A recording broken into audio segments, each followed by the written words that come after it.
I'm Liz Van Vliet. Welcome to Being Indispensable, the podcast for executive and personal assistants.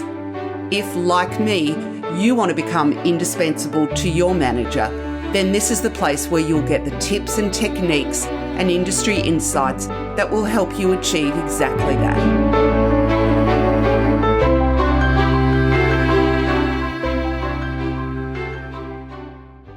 Hello, lovely listeners. Welcome to episode 24 of Being Indispensable.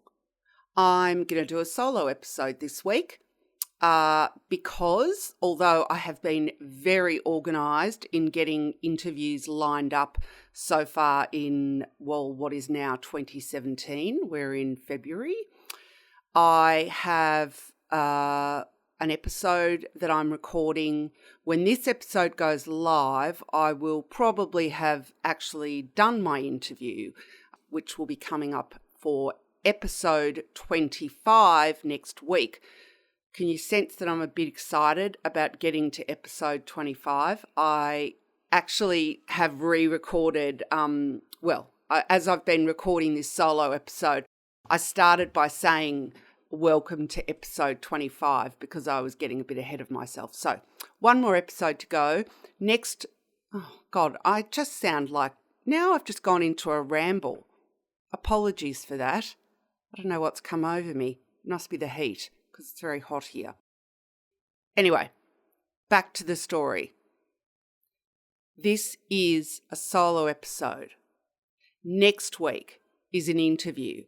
And I'm very excited about next week because it's an interview with somebody that I am really looking forward to speaking to. Although now I'm thinking I say that about everyone because I really genuinely do look forward to speaking to the people that I choose to interview on Being Indispensable. It's not, I really mean that seriously. If I do get you on as a guest, it's because I am really genuinely interested in what you have to say. And I'm always really, really delighted when people say yes. But let me tell you, when I say that I'm really looking forward to speaking to someone, I'm being really honest. That is truly, authentically truthful. Was that just an complete overuse of the word, not just truly, but the word authentic. Anyway, you can tell I'm in a lighthearted mood. It's Friday afternoon. I'm recording this podcast episode on what is a stinking hot day here in Sydney. It is a stinker. And yeah, I thought I'd do this solo episode and have a ramble on. Yes, it is a ramble, and I'm going to totally own that. I was going to do some episodes where I talked about, where the podcast has been, do a few recap episodes talking about the most popular episodes, things that, learnings that I have gotten from doing the podcast for what is now over 6 months. But basically, I haven't got around to that because I've been too busy doing interviews. But what I have been doing is taking lots of notes and filing them in my ever useful Evernote. Did you like that play on words? And one of the things that I have been working on, or actually there's two things I've been working on that I wanted to talk about today. One was I'm in the process of recording a new intro. If you recall, in one of my episodes, can't quite remember off the top of my head what number it was, I talked about how, unbeknownst to me when I started the podcast, I later discovered that Seth Godin had used the word indispensable and the whole concept of being indispensable in his book Linchpin. So I was toying with the idea of throwing that into the introduction.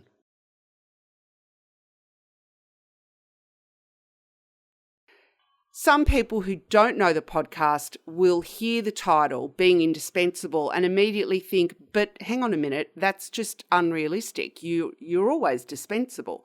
And as I've banged on about in previous episodes, I am well aware that I'm dispensable. So what I've really clarified in my own thinking and in terms of the way I go about my podcast, is that what being indispensable is actually about is understanding what the values and behaviours are of somebody that is at the top of their game as an EA, that is regarded as indispensable to their executive. And that's what I'm seeking to understand. And I'm really enjoying doing that. And I feel like that is a worthwhile exercise. So, I talk in another one of these versions of the intro about the fact that I interview executive assistants who are considered indispensable, and I talk to business leaders and other stakeholders about what makes an assistant indispensable. I want to know what sorts of skills and capabilities make someone irreplaceable to their business leader. So there you go. That was something that's been a bit of an aha moment for me, going through this process of re-recording the intro. My other aha moment is that I was recently listening to an interview with a guy who has a podcast called the Dent Podcast. I'll put a link in the show notes. He talked about the fact that for a long time, he himself had really struggled with imposter syndrome. And that's something that resonated with me straight out of the gate because that's something I have had a lifetime struggle with. But he talked about the fact that he struggled for a long time with feeling like in order to be able to give himself permission to put himself out there and talk about something, he needed to be the subject matter expert in that particular area. He struggled with the internal dialogue that he was having with himself that said, who do you think you are to be putting yourself up here talking about whatever? You're not the subject matter expert in that area. And I'm sure it wasn't. The conversation didn't go exactly like that because it never does. But straight away, I thought, wow, that is exactly how I have felt. For some time last year, I went through a process where I felt like, how can I continue to podcast about executive assistants being indispensable? People are going to think that I am just, the subject matter expert in how to be an amazing EA. And not everybody listens to every episode that I've ever recorded. So some people might think, genuinely, well, she's not really a subject matter expert in this particular area. And it got so, I got so hung up on it that that was certainly a part of why I went through a period of time where I wasn't recording episodes around October, because it was also the process when my health wasn't good and I needed to back away from work, and therefore I was no longer an EA. So who was I to be podcasting about being an indispensable EA when I wasn't even an EA anymore at all? So it was very confusing. Anyway, the great thing about hearing this podcast about not needing to be the subject matter expert was that what he was saying was that you don't need to be the subject matter expert in order to have validity to speak up about a topic.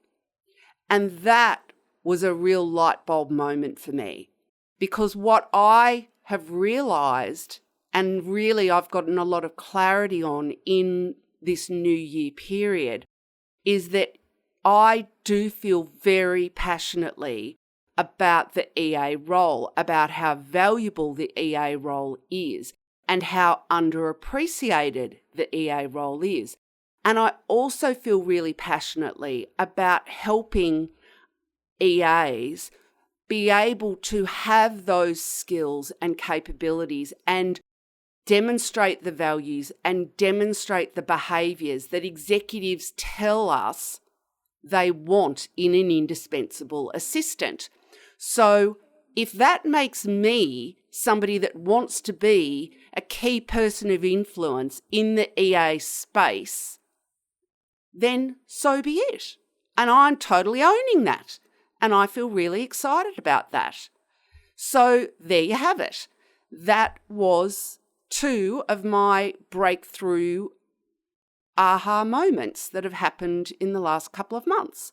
So, totally owning being a key person of influence in the EA space, and by bringing you interviews with people that are subject matter experts in the area of awesomeness around being an EA, then that's how I can feel that I'm adding value to the EA profession and the, EAs that are out there doing those hard yards every day.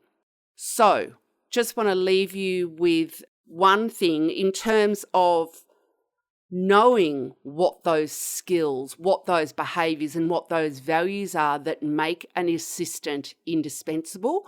One of the things that I'm doing, which I'm really excited that I actually stepped up and told my imposter syndrome to take a hike over, was I actually put together a survey using Typeform. For those of you that like to know what tools I use, Typeform, I'll put a link in the show notes.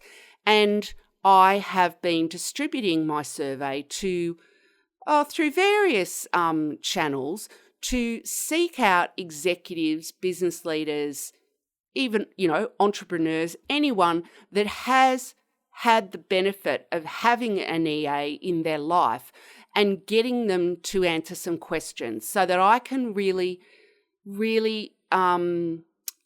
aside from my other ways of researching what those indispensable skills and behaviours and values are, I want to get it straight from, do some actual research. So I'm really enjoying the process of following up on the survey. I've gotten some great responses, which I will be bringing to you. But there you go. Feeling really good about being indispensable, about the fact that I don't need to be the font of all wisdom and the subject matter expert, but I can be a great conduit for all of that information, and I'm enjoying and I continue to enjoy doing that. So, thanks for listening.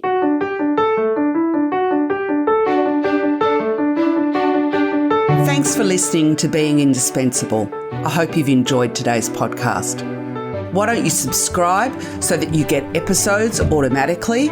And I'd love it if you could leave a review. Head on over to my website, beingindispensable.com, for the show notes.